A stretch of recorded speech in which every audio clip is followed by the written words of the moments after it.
बिस्मिल्लाहिर्रहमानिर्रहीम। अस्सलाम वालेकुम दोस्तों, कैसे हैं आप सब? उम्मीद करता हूँ आप तो खैरियत से होंगे। मेरा नाम है ज़ीशान अहमद और आप देख रहे हैं ज़ैक टेक्नोलॉजी। दोस्तों, आज की वीडियो में मैं आपको बताऊंगा कि किसी भी टेम्परेचर कंट्रोलर के कनेक्शन कैसे किए जाते हैं। ये मेरे पास मॉडल है, कंपनी है कि ए मॉडल R8400। ठीक है, रेंज इसकी 0 to 1300 degree centigrade, output relay और एसएसआर दोनों हैं। और सप्लाई को इसकी जो है वो 100 से लेकर 240 वोल्ट तक है। सबसे पहले तो मैं इसकी अनबॉक्सिंग करता हूँ। इससे पहले भी मैंने एक वीडियो बनाई थी टेम्परेचर कंट्रोलर की, मैं वो भी आप देख सकते हैं अगर आपको मसला है तो। वो किसी और मॉडल की वीडियो थी। ये इसका मैनुअल है जिससे देख के बंदा सेटिंग कर सकता है इसकी अगर ज़रूरत पड़ती है। ठीक है दोस्तों, ये कुछ इस तरह का टेम्परेचर कंट्रोलर है। ये इसका डुअल डिस्प्ले है, ये इसका सेलेक्टर स्विच वगैरह सेटिंग करने के लिए। ये इसकी डायग्राम है। 1 और 2 इसकी इनपुट सप्लाई है। 4 और 5 एसएसआर की सप्लाई है। ये नॉर्मली ओपन कॉमन है, ये अलार्म है। और यहाँ पे आरटीडी और थर्मोकपल लगाई जाती है। तो सबसे पहले हमने इसकी जो वायरिंग करनी है वो करनी है इसकी इनपुट की। अभी मैं आपको इसकी वायरिंग करके दिखाता हूँ कि इसकी वायरिंग कैसे की जाती है। जैसे कि मैंने बताया कि 1 और 2 ये इसकी सप्लाई की हैं, तो यहाँ पे हमें सबसे पहले इसकी सप्लाई की वायर्स कनेक्ट करनी है। ये दोस्तों इसकी सप्लाई की वायर्स हमने कनेक्ट कर दी हैं। ये 1 और J2, ये 1 और 2 नंबर में हमने इसकी सप्लाई कनेक्ट कर दी है, जैसे कि ये डायग्राम में भी दिखाया गया है। इसके अब डिस्प्ले ऑन हो गया है, क्योंकि इसकी थर्मोकपल नहीं कनेक्ट, तो इसलिए इसका यहाँ पे एरर आया हुआ है। तो यहाँ पे हम इसके लिए यहाँ पे थर्मोकपल है, इस थर्मोकपल की भी कनेक्शन करते हैं। और थर्मोकपल के लिए हमने क्या करना है, 15 नंबर और 16 नंबर पॉइंट है ये यूज़ करने हैं। और जो 15 नंबर है ये नेगेटिव है और 16 नंबर जो है यहाँ पे पॉजिटिव है। हम इसके यहाँ पे पॉजिटिव और नेगेटिव से कनेक्शन कर देते हैं। ये थर्मोकपल की ये वाली जो वायर है ये नेगेटिव है, ये वाली पॉजिटिव है। ये इसकी नेगेटिव में कनेक्ट करेंगे और यहाँ पे हम इसकी पॉजिटिव कनेक्ट करेंगे। जो ही हम इसको कनेक्ट कर लिया है और कनेक्ट करने के बाद हमारे पास जो इसका टेम्परेचर है वो हमारे पास 33 है। अभी हम इसका टेम्परेचर फर्स्ट करें बढ़ा देते हैं,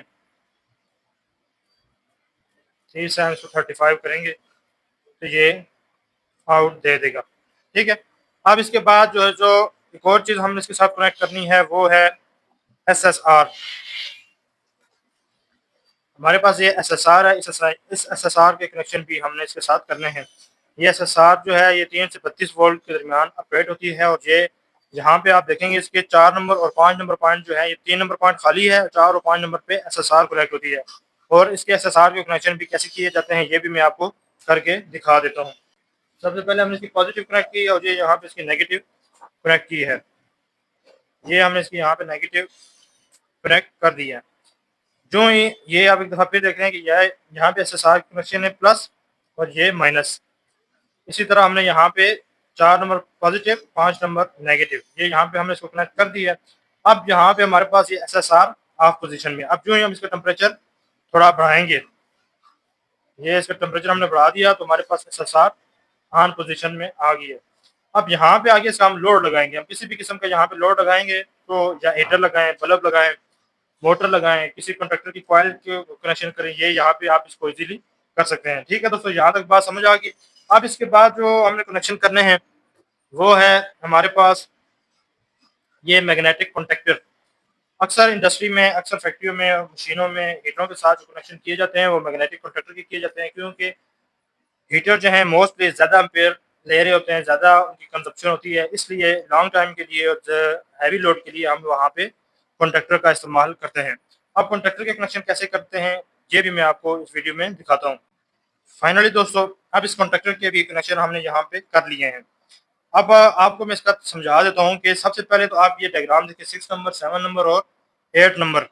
ये 7 नंबर जो है ये कॉमन है, 6 नंबर नॉर्मली ओपन है और 8 नंबर जो है इसका नॉर्मली क्लोज है। तो अब ये इसके जो पॉइंट है 6, 7 और 8। ठीक है, अब यहाँ पे चाहें तो इसकी जो कॉमन पॉइंट है जी आप इसके लिए अलग से सोर्स ले आए, मगर मैंने यहाँ पे इसकी जो फेज है वो मैंने इसके 1 नंबर पॉइंट से उठा लिया, जो इसकी मेन सप्लाई है, यहाँ से उठा के यहाँ पे एक जंपर डाल लिया कॉमन के साथ। और नॉर्मली ओपन में मैंने ये कॉन्ट्रैक्टर की वायर जो है ये आप देख सकते हैं ये कनेक्ट की है। और ये जो ब्लू वाली वायर है ये न्यूट्रल है, ये न्यूट्रल भी मैंने इसके साथ कॉमन कर ली है। ये न्यूट्रल भी आप कहीं से भी उठा सकते हैं, मगर मैंने यहाँ पे लगाई है। अब मैं ऑन करता हूँ और ऑन करने के बाद आप देखेंगे कि ये तीनों चीज़ें एट अ टाइम वर्क करेंगी। ये हमारा टेम्परेचर सेट टेम्परेचर आ जाएगा यहाँ पे, ठीक है। ये इसका एक्चुअल टेम्परेचर है, ठीक है दोस्तों। ये दोस्तों अभी यहाँ पे ये ऑन हो चुका है। ये इसकी आप लाइट चेक करें, ये इसकी लाइट भी ऑन हो गई है। यहाँ पे आप इसका कॉन्टेक्टर चेक करेंगे, ये कॉन्टेक्टर भी लग चुका है। और जहाँ पे आप देखेंगे इसकी लाइट ऑन हो रही है, ये हो जाएगी।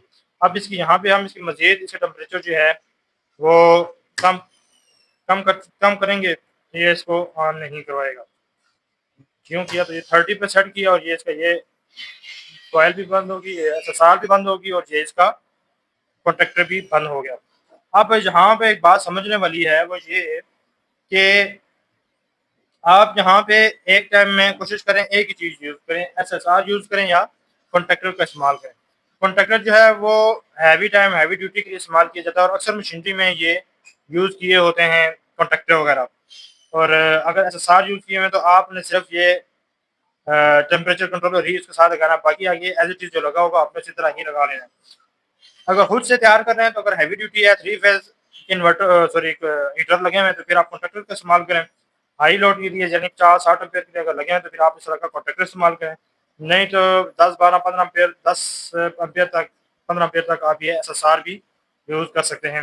हैवी ये 3 फेज में भी आती है, सिंगल फेज में भी आती है। इसके अलावा भी ये एसएसआर भी यूज़ की जा सकती है, मगर ज़्यादातर इस कॉन्ट्रैक्टर का ही इस्तेमाल किया जाता है।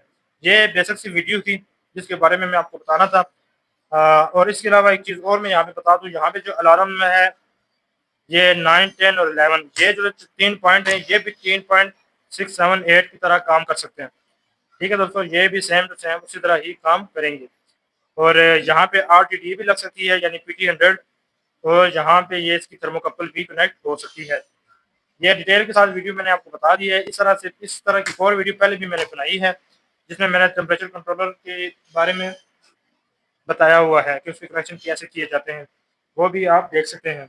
बस अगर आपको इसकी पावर के कनेक्शन चाहिए हो तो आप बताएंगे तो मैं कमेंट बॉक्स में तो मैं इसकी पावर कनेक्शन भी आपको करके दिखा दूंगा। बहरहाल वीडियो आपको पसंद आई होगी। एक नई वीडियो के साथ फिर मिलूंगा, तब तक दीजिए इजाज़त। अल्लाह हाफिज़।